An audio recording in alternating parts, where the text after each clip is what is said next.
Picture a piece of land so large that if you tried to walk its perimeter, it would take you the better part of a week.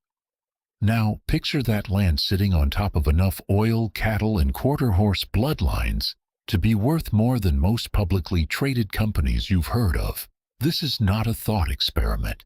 This is the 6666 Ranch, and for over 100 years, most of the world had no idea it existed. You might know the brand from a television screen. In recent years, millions of viewers watched a fictional dynasty called the Duttons fight to hold on to a Montana ranch, and somewhere in that story, a real cattle brand kept flashing across the frame. 4 sixes, burned into hide, stitched into hats, stamped on trucks. What most viewers didn't realize is that the ranch behind that brand isn't fictional at all. It's real. It's in Texas. Oh, and it is almost certainly wealthier, older, and stranger than anything a writer's room could invent. The numbers alone should stop you. Over 260,000 acres. That is larger than the city of Los Angeles. It is larger than the entire country of Malta, several times over. Spread across 4 Texas counties, the 6666 isn't a ranch in the way most people picture a ranch. It is a vertically integrated empire that breeds champion quarter horses, runs tens of thousands of head of cattle, and sits on oil and gas reserves that have quietly generated wealth for a single family for over a century. And yet, until very recently, almost nobody outside of Texas ranching and oil circles could tell you who actually owned it, how much it was worth, or how it had managed to stay so completely out of the public eye. No shareholder meetings, no SEC filings, no press junkets. In an era when even reclusive billionaires eventually get profiled, photographed, and picked apart by financial journalists, the family behind the 6666 pulled off something almost unheard of. They built one of the most valuable private land empires in American history, and they made sure almost nobody was watching them do it. So how does an operation this massive stay, this invisible for so long? The answer isn't luck. It's a deliberate, multi-generational strategy of secrecy, built by people who understood something most wealthy families eventually forget. The moment the world learns exactly how much you have, the world starts trying to take it from you. To understand how that strategy was built, we have to go back to the 1870s, to a man with a legendary origin story that almost nobody has verified, and a reality that is, in its own way, even more impressive than the myth. Chapter 2. The Founding Myth and the Man Who Built an Empire. Every great American fortune needs an origin story, and the story Texans love to tell about the 6666 goes something like this. Sometime in the 1870s, a cattleman named Samuel Burnett sat down at a poker table. The stakes were high, and somewhere in the middle of that game, Burnett laid down 4 sixes, a hand strong enough to walk away with a fortune, or, in this version of the legend, an entire ranch. From that moment on, the story goes, he branded his cattle with 4 sixes in honor of the hand that built his empire. It's a great story. It's the kind of story that gets repeated in bars, in tourist brochures, and now in the opening minutes of prestige television. There's just one problem. There's no solid historical evidence it actually happened that way. The more grounded version of events is less cinematic, but arguably more impressive. Samuel Burnett was born in 1849 and grew up in the rough, unforgiving cattle country of North Texas during a period when the entire region was still being violently contested by rival ranchers, by Comanche raids, by drought, and by the simple, brutal economics of trying to move cattle hundreds of miles to a railhead. Burnett didn't inherit his empire. He built it, cow by cow, deal by deal, in one of the harshest business environments in American history. The most credible account of the brand's origin is almost aggressively unromantic. Burnett purchased a herd of cattle in the late 1860s or early 1870s that had already been branded with the number 6666 by a previous owner. Rather than rebrand the entire herd, an expensive and time-consuming process, he simply kept the mark. Whether he later dressed up the story with a poker hand to make it sound better at dinner parties, historians can't say for certain. What we do know is that the man behind the brand was one of the most ruthlessly effective land accumulators in Texas history. Burnett didn't just buy cattle, he bought land, relentlessly and patiently, for decades. He negotiated grazing leases with the Comanche and Kiowa on reservation land in Oklahoma Territory, building relationships with tribal leadership, including a close and unusual friendship with the Comanche leader Quanah Parker, that gave him access to grazing territory most of his competitors couldn't touch. He expanded across the Texas Panhandle and into the rolling plains of North Texas, consolidating smaller ranches, buying out neighbors during droughts and downturns, and slowly assembling a footprint that would eventually stretch across multiple counties. By the time Burnett died in 1922, he hadn't just built a successful cattle operation. He had built a land monopoly, one of the largest privately held ranching operations in the entire United States, at a time when Texas itself was transforming from a frontier territory into an industrial economic power. And the timing of his death, just 1 year after the single most important discovery in the ranch's history, would set the stage for everything that came after. Because in 1921, something happened underneath all that grazing land that would change the 6666 forever. It wasn't a poker hand. It was oil. Chapter 3.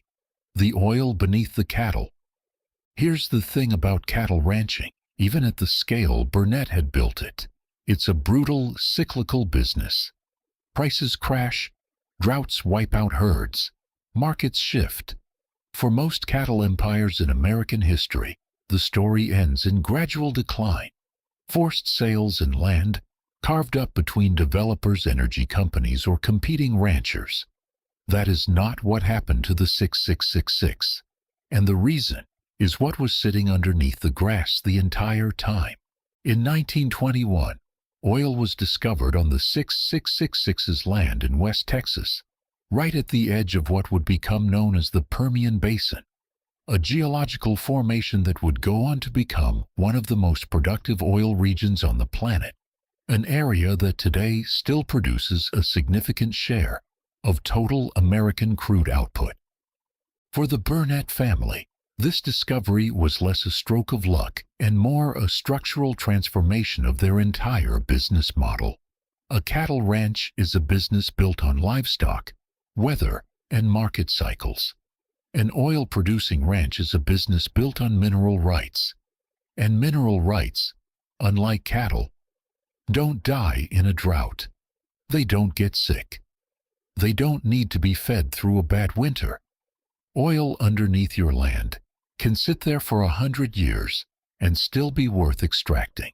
This is the point where the 6666 stopped being just a ranch and became something closer to a diversified holding company, disguised as a ranch.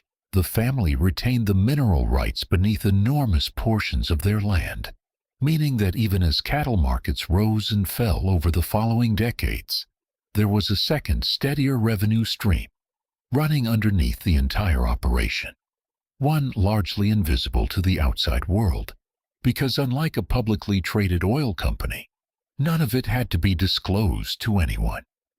This is a critical piece of the puzzle for understanding how the 6666 managed to stay so wealthy and so quiet for so long. Public oil companies are required to report reserves, production numbers, and revenue to investors and regulators. Private mineral rights held by a family ranch are not. The Burnett family, and later their descendants, could sit on some of the most valuable oil-producing land in Texas without a single financial analyst ever building a model of what it was actually worth. The ranch used that oil wealth the way smart patient capital always gets used, not to live flashier, but to expand and entrench. More land was acquired. The cattle operation was refined and scaled into one of the most respected Angus and Hereford breeding programs in the country. And the ranch's horse breeding program, which had always been part of the operation, was elevated into one of the most significant quarter horse breeding operations in American history, producing bloodlines that are still foundational to the sport today. By the mid-20th century, the 6,666 wasn't just surviving. It was quietly becoming one of the most valuable private land holdings in the entire country, and almost nobody outside Texas ranching and oil circles had any real sense of just how large that value had become. But wealth on this scale doesn't manage itself, and the person who would spend the next several decades protecting, expanding, and fiercely guarding this empire wasn't a Burnett man in a cowboy hat giving interviews. It was a woman who almost never gave interviews at all. Chapter 4. The Matriarch Who Ruled in Silence. If Burke Burnett was the founder, Anne Winfore Marion was the architect of the ranch's modern power, and she may be the single most important reason the 6666 stayed private, protected, and largely unknown for as long as it did. Anne Marion was Burke Burnett's great-granddaughter, and she inherited a controlling interest in the ranch in the 1980s, taking the reins of an empire that, by that point, had been quietly compounding wealth for over 60 years. What she did with that inheritance is a masterclass in exactly the kind of discipline that separates dynasties that last from dynasties that dissolve. She was, by every account from those who knew her, formidable. She managed the ranch's operations with exacting standards, insisted on excellence across every division: cattle, horses, oil, land, and had almost zero tolerance for public exposure. She rarely gave interviews. She avoided the celebrity rancher persona that so many wealthy Texas landowners cultivated, while other prominent families with major land holdings became fixtures of Texas high society coverage, society pages, and business magazine profiles. Anne Marion built a wall of privacy around the 6666 that very few journalists ever managed to get through. This wasn't passive shyness, it was strategy. A ranch this size with this much underlying oil wealth is an enormous target for lawsuits, for opportunistic business partners, for family disputes over inheritance, for regulatory scrutiny, for kidnapping and security risk, and simply for the kind of public pressure that comes with being identified as one of the wealthiest landowners in America by keeping the ranch's finances, structure, and even basic ownership details largely out of public reporting. Marion insulated the 6666 from almost every one of those threats. She was also, notably, an art collector and philanthropist of serious significance, someone who moved comfortably in elite cultural circles in Fort Worth and beyond, supporting major museums and cultural institutions. This is part of what makes her stewardship of the ranch so distinctive. She wasn't a recluse hiding from the world. She was someone who understood precisely which parts of her life belonged in public view, and which parts belonged behind a locked gate on 250,000 acres of Texas grassland. The philanthropy was public. The ranch's books were not. Under her leadership, the 6666 continued to expand its horse breeding program into a globally respected operation, continued careful methodical management of its cattle herds, and continued quietly benefiting from oil and gas revenue running beneath the surface. She ran the operation less like a family hobby ranch and more like a disciplined generational holding company, one where every decision was made with an eye toward preserving the asset for another 100 years, not extracting maximum value in the next 5. For nearly 4 decades, Anne Marion was, in effect, the sovereign of a private Texas nation. And then, in 2020, she died. And for the first time in generations, the future of the 6666 became genuinely uncertain. Because an empire built this carefully around one person's iron control doesn't automatically survive that person's absence. The question facing the ranch's remaining stakeholders wasn't just who would inherit it. It was whether the century-long strategy of total privacy could survive contact with the modern world at all. Chapter 5. The Sovereign Entity. How secrecy became the business model. Before we get to what happened after Anne Marion's death, it's worth pausing to understand just how unusual the 6666's operating structure was.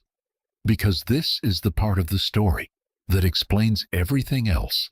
Most large ranches, even wealthy ones, eventually interact with the public markets in some way. They take on outside investors. They go public. They get bought by agricultural conglomerates or private equity funds that require disclosure as a condition of the deal. The 6666 did none of this. For over a century, it remained almost entirely privately held within the family structure, funded internally by its own diversified revenue streams, cattle, horses, and crucially oil and gas, meaning it never needed outside capital and never had to open its books to outside capital in exchange.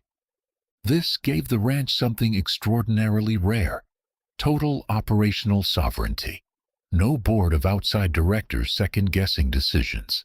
No quarterly earnings calls forcing short-term thinking. No activist investors pushing for land sales to boost share price. Decisions about the ranch's future were made entirely within the family and its trusted inner circle, on whatever timeline made sense for a business built to last centuries, not fiscal quarters.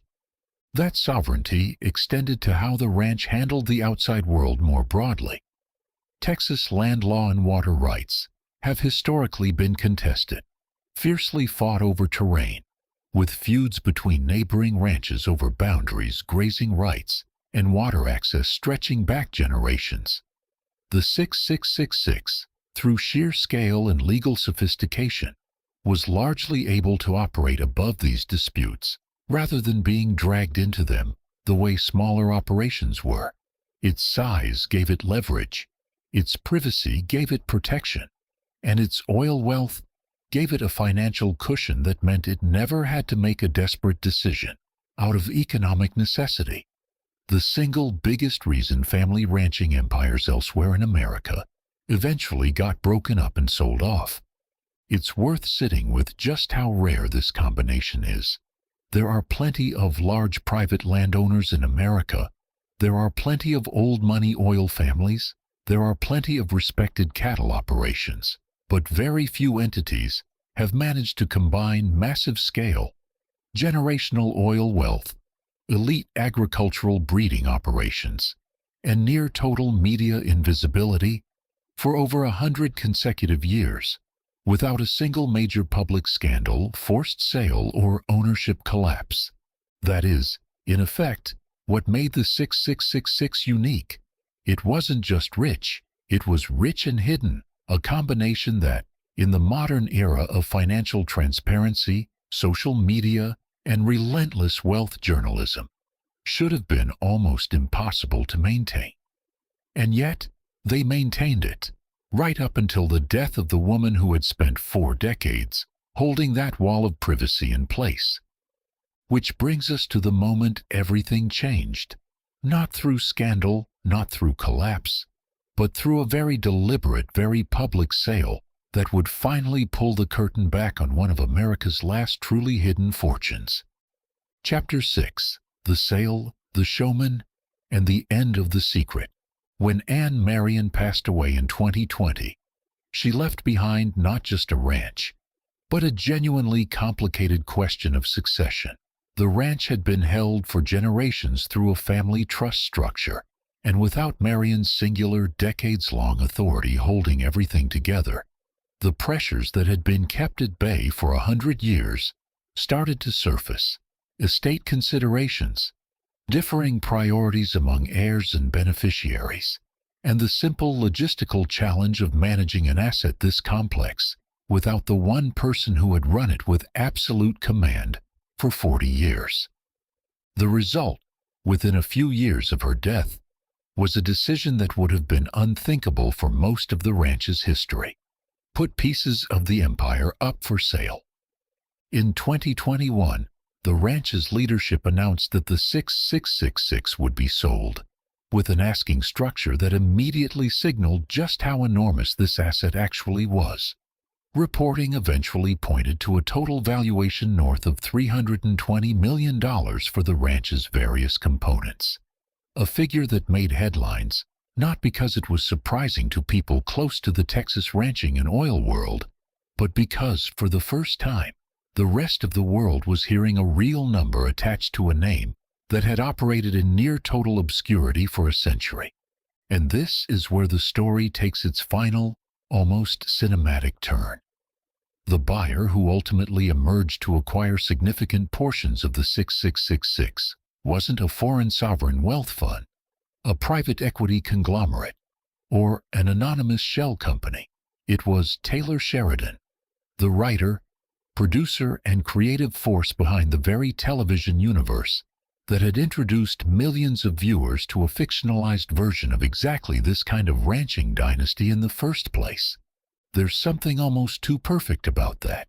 For 100 years, the 6666 had built its entire identity around not being seen, and now the man responsible for one of the most popular fictional ranching sagas in modern television history, a saga that had used the actual 6666 brand and eventually actual footage shot on the ranch itself, was the one stepping in to take real ownership of a piece of it.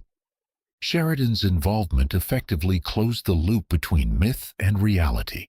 The brand that had spent a century staying out of magazines, out of business journalism, and out of public financial reporting was now, quite literally, attached to one of the most visible media franchises in the country. Cameras that had once been kept firmly off the property were now capturing it for a global streaming audience. The ranch, that had operated like a sovereign invisible nation, was now, in part, owned by someone whose entire career is built on getting audiences to pay very close attention. This transition didn't erase the ranch's underlying value or its operational discipline.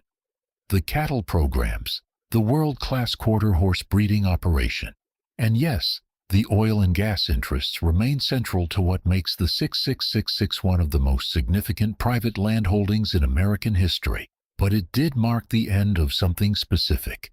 The era in which this empire could exist almost entirely outside public awareness. For a century, the 6666 operated on a simple, ruthlessly effective principle: wealth that isn't seen can't be challenged, taxed by public pressure, targeted by opportunists, or diluted by outside interests. Burnett built the land base. The 1921 oil discovery built the fortune underneath it. And Winfor Marion, for nearly 40 years, built and defended the wall of silence around all of it. And it worked brilliantly, for longer than almost any comparable American fortune has managed to stay hidden. But empires built entirely around one generation's discipline eventually have to answer the same question: what happens when that generation is gone? For the 6666, the answer wasn't collapse. It wasn't scandal. It was something more fitting for modern America. The empire didn't fall. It simply, finally stepped into the light, on its own terms, sold not by weakness but by choice, into the hands of a man who understood, better than almost anyone alive, exactly how powerful this story really was. The 4 sixes are no longer a secret, but 260,000 acres, a century of oil wealth, and one of the most disciplined dynasties in American ranching history, didn't need a poker table legend to make them extraordinary. They just needed 100 years of silence, and one very deliberate decision to finally let the world watch.